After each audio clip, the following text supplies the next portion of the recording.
नागपुर में पथराव और आगजनी के बाद काबू में है हालात। कई इलाकों में कर्फ्यू, शहर में धारा 163 लागू की गई है। कल महल इलाके में हुआ था औरंगजेब की कब्रों को हटाने की मांग को लेकर जमकर प्रदर्शन। नागपुर के चिटनिस बाग के आसपास इलाकों में हुई हिंसा, महल इलाके में भी पथराव और आगजनी। शाम 8 बजे के बाद बिगड़े थे हालात। एक पक्ष ने किया पुलिस पर पथराव। नागपुर में रात भर चला पुलिस का कॉम्बिंग ऑपरेशन। करीब 40 आरोपी गिरफ्तार किए गए। मोबाइल वीडियोस और सीसीटीवी फुटेज के जरिए सभी आरोपियों की तलाश जारी है। नागपुर में कल औरंगजेब की कब्र हटाने को लेकर हिंदू संगठनों का था प्रदर्शन। शाम को दूसरे पक्ष ने की नारेबाजी। पुलिस ने दोनों ही गुटों को हटाया तो पुलिस बल पर हुआ पथराव। नागपुर हिंसा में डीसीपी निकेतन कदम गंभीर रूप से जख्मी हो गए। उन पर कुल्हाड़ी से वार किया गया। पथराव और आगजनी में डीसीपी समेत करीब 5 पुलिसकर्मी जख्मी। 4 से 5 आम लोगों के भी घायल होने की है जानकारी। नागपुर में हुई आगजनी से कई गाड़ियां खाक। स्थानीय लोगों के मुताबिक 500 से ज्यादा लोगों की भीड़ ने किया पथराव। लोगों की कार में लगाई आग, घर के अंदर भी फेंके गए पत्थर।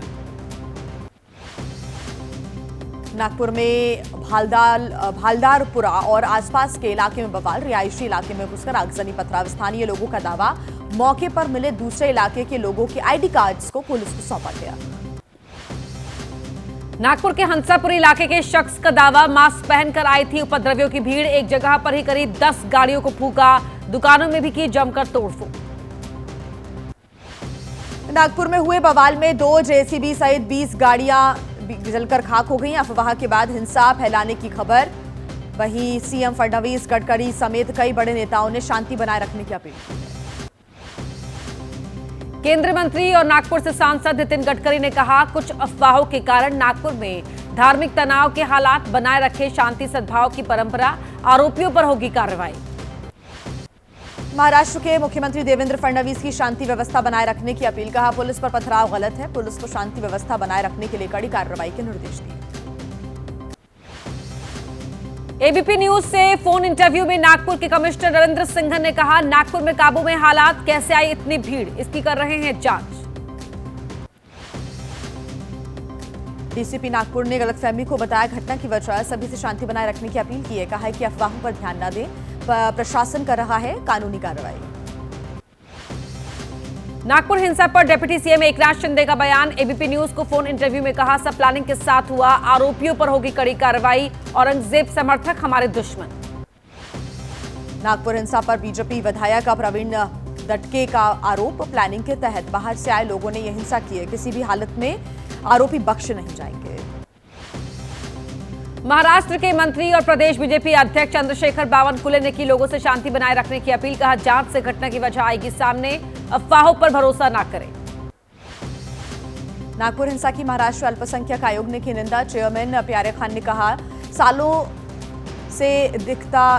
दिखता है दंगे का असर। गुमराह युवाओं को सही दिशा दिखाए समाज। नागपुर हिंसा पर कांग्रेस ने उठाए सवाल। पवन खेड़ा ने कहा, 300 साल के इतिहास में पहली बार नागपुर में हुआ दंगा। बनाए रखे राज्य में भाईचारे का इतिहास। कांग्रेस नेता अतुल लोढ़े की अपील। नागपुर में हमेशा रहा है भाईचारा, लेकिन सियासी लक्ष्य हासिल करने के लिए भंग करने की कोशिश की गई। इसे नाकाम करने के लिए बनाए रखी शांति और सद्भाव और भाईचारा। शिवसेना उद्धव गुट के नेता आदित्य ठाकरे ने कहा, राज्य में कभी भी इतनी नहीं बिगड़ी कानून व्यवस्था। मुख्यमंत्री और गृह मंत्री के गृहनगर में ये सब हो रहा है। एआईएमआईएम नेता वारिस पठान की लोगों से शांति बनाए रखने की अपील। कहा, महाराष्ट्र में तनाव पैदा करने की कोशिश बीजेपी के कुछ नेता महाराष्ट्र आकर कर रहे हैं बयानबाजी। सीएम पर ऐसे लोगों पर लगाम लगाने की अपील। शिवसेना उद्धव गुट का तीखा हमला। कहा, नागपुर से आते हैं फडणवीस और गडकरी। जनता ने आपको कानून व्यवस्था ध्वस्त करने के लिए नहीं बल्कि विकास के लिए चुना है, लेकिन जंगल राज की तरफ बढ़ रहा है प्रदेश। नागपुर की घटना के लिए शिवसेना उद्धव गुट के नेता अंबादास दानवे ने बीजेपी और उनके सहयोगी पार्टियों को ठहराया जिम्मेदार। कहा है कि पिछले 1 महीने से हिंदू मुस्लिम करने और माहौल खराब करने की कोशिश की।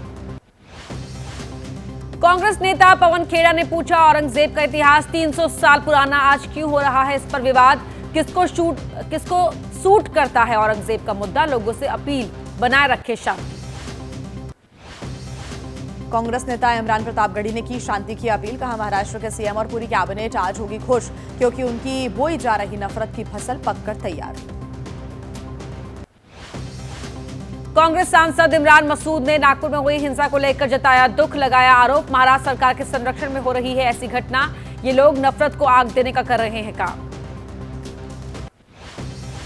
सांगली से सांसद विशाल पाटिल ने कहा, महाराष्ट्र के मुसलमानों में औरंगजेब के लिए कोई प्यार नहीं, ना कोई करता है उसकी पूजा और ना ही करता है उसका सम्मान। औरंगजेब की कब्र हटाने की मांग को लेकर महाराष्ट्र में प्रदर्शन, बजरंग दल, विश्व हिंदू संगठन के कार्यकर्ताओं ने किया प्रदर्शन। नांदेड़, ठाणे, मुंबई से सटे अंबरनाथ तहसील में भी प्रोटेस्ट। आज छत्रपति शिवाजी महाराज के पिता शहाजी राजे भोसले महाराज की आज जयंती है। औरंगजेब की कब्र से 4 किलोमीटर दूर हिंदू संगठनों का कार्यक्रम, कई नेता शामिल होंगे। औरंगजेब की कब्र की सुरक्षा को लेकर महाराष्ट्र के सीएम फडणवीस का बयान, सरकार सुरक्षा के लिए बाध्य लेकिन उनके महिमा मंडन की इजाजत नहीं। शिवसेना का फडणवीस पर पलटवार, औरंगजेब का महिमा मंडन कोई नहीं कर रहा, बीजेपी कब्र हटाने पर फैसला ले। कहा कि बीजेपी अपने लोगों के जरिए देश को गुमराह कर रही है। हिंदू महासभा के अध्यक्ष स्वामी चक्रपाणी ने कहा, देश से उखाड़ कर फेंक दी जानी चाहिए औरंगजेब की कब्र, विपक्षी पार्टियां कर रही हैं कब्र बचाने का काम। महाराष्ट्र में औरंगजेब की कब्र हटाने को लेकर प्रदर्शन, मांग को लेकर वीएचपी बजरंग दल का राज्यव्यापी आंदोलन, संगठनों की मांग, सरकार से निवेदन हटा लें कब्र। शिवसेना उद्धव गुट के सांसद अरविंद सावंत ने पूछा, अचानक कहां से आया औरंगजेब का मुद्दा, बीजेपी कमियां छुपाने के लिए ऐसे मुद्दों पर करती है बात। तेलंगाना से बीजेपी विधायक टी राजा की मांग, औरंगजेब की कब्र पर एक भी रुपया ना हो खर्च, इसको लेकर सीएम फडणवीस लिखें पीएम मोदी को चिट्ठी। बिहार की कानून व्यवस्था के मुद्दे पर विधानसभा में आज फिर हंगामे के आसार, सीएम नीतीश से विपक्ष मांग रहा है जवाब, विधानसभा परिसर में भी प्रदर्शन करेगा विपक्ष। बिहार के मुंगेर में बंधक आरोपी को छुड़ाने गई पुलिस टीम पर हमला, 3 पुलिसकर्मी घायल हो गए, एक की हालत गंभीर है। मोबाइल चुराने के आरोप में लोगों ने बंधक बनाया था। बिहार के किशनगंज में एसएसबी जवानों को बंधक बनाकर मारपीट, 4 जवान घायल, स्थानीय पुलिस ने किसी तरह जवानों को छुड़वाया।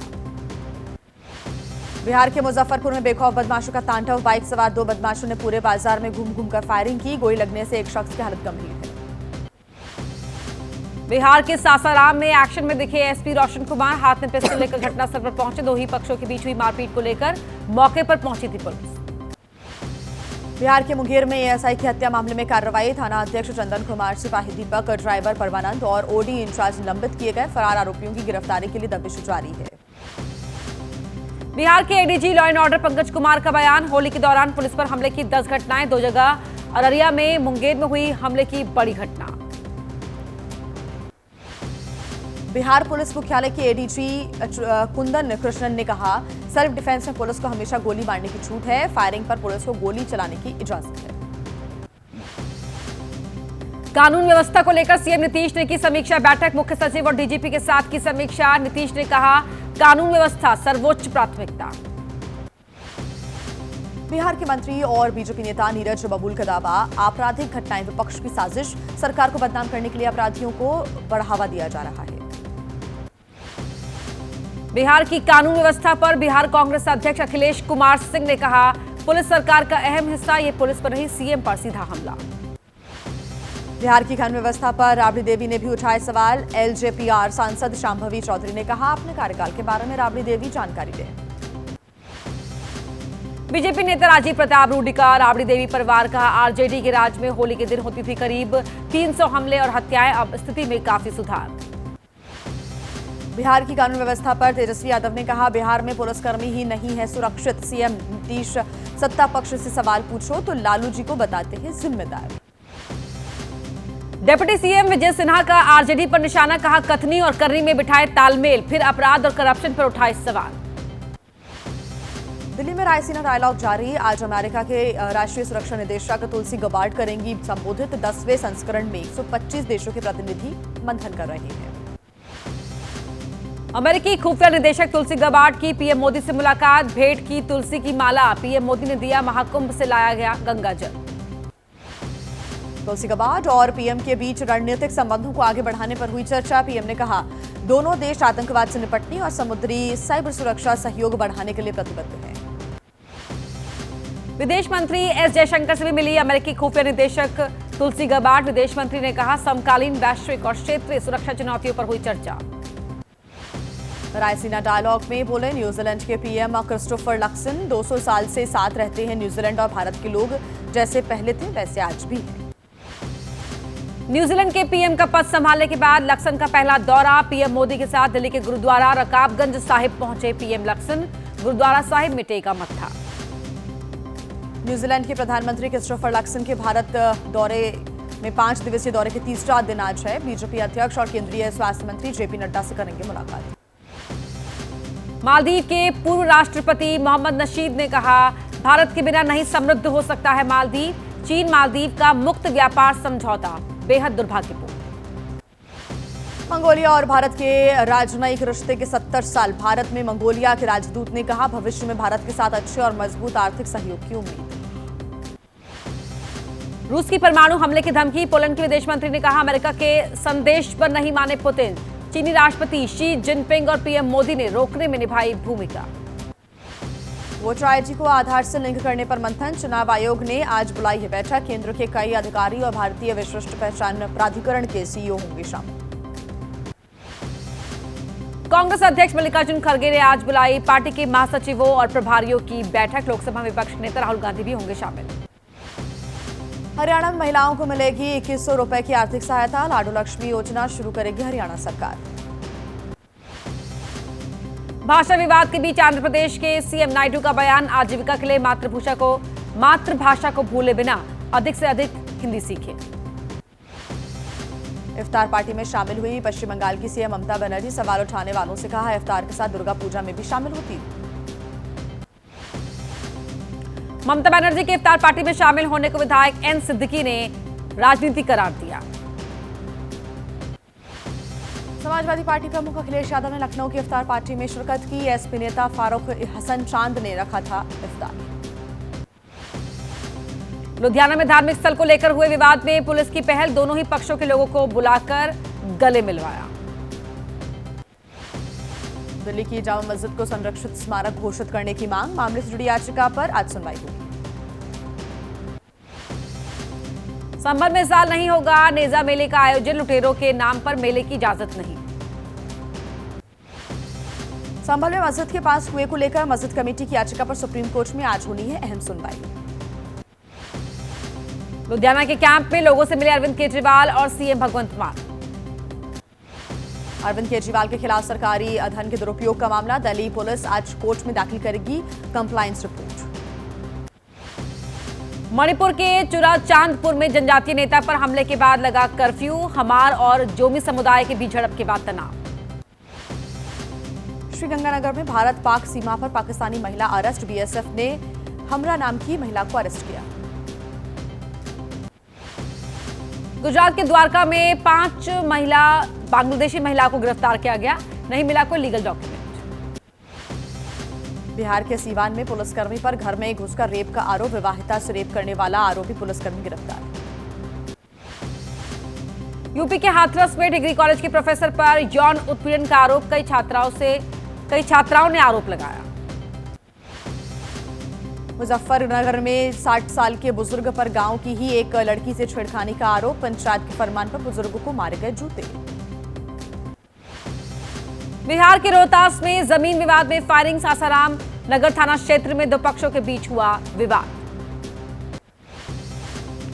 चित्रकूट में सिगरेट देने से मना करने पर दबंग ने की फायरिंग। दुकानदार की मौत। राजधानी दिल्ली में इस हफ्ते में 2 डिग्री तक बढ़ सकता है तापमान। ओडिशा और नॉर्थ तेलंगाना में हीट वेव की चेतावनी जारी। पहाड़ों में फिर से बदल सकता है मौसम। 19 और 20 मार्च को कई स्थानों पर बर्फबारी बारिश की संभावना। केदारनाथ यात्रा पैदल मार्ग से बर्फ हटाने का काम शुरू किया गया।